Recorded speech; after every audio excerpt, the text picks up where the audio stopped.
First of all, I think we all are aware that there are already technology pathways available to produce SAF.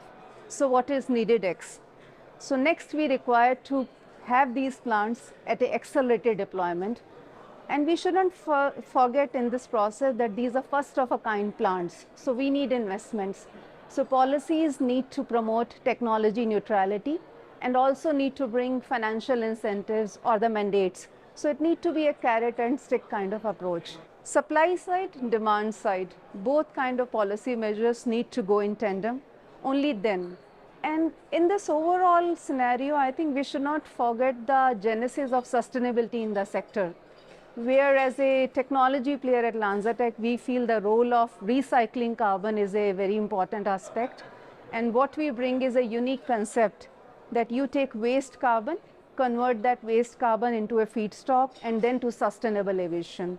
So it is basically end-to-end conversion of the waste to create a value and also solve the problem of climate challenge.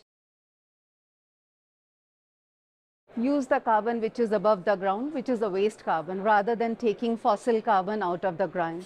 So you have industrial point sources, which are emissions. You have waste, municipal solid waste, agri waste, plastic waste. So there is a lot of waste carbon around us. And if you see every country, every geography, these waste carbon is available. Why we can't use it today? Because there are not integrated, established, and well-defined supply chains. Once the investment also start looking into that aspect, how we build those supply chains.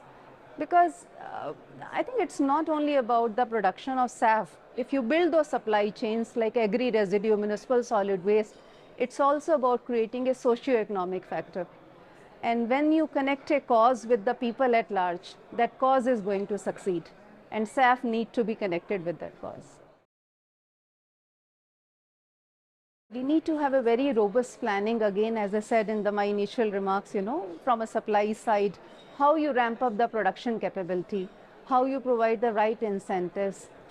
It's a kind of blueprint industry requires, and that will require a lot of diligent planning, which is very important before we talk about, meeting 20% or 50% of the global ATF requirement to be met by SAF, because that will lay the foundation of SAF in the long term. It will look more positive, more hopeful, more vibrant, and where we will come together to make sure that more technologies are being deployed at scale. Government centrally definitely have a very important role to play, but each of stakeholder in the value chain, whether producer, technology provider, or the stakeholder at the airlines at the same time as well, has a very important role to play.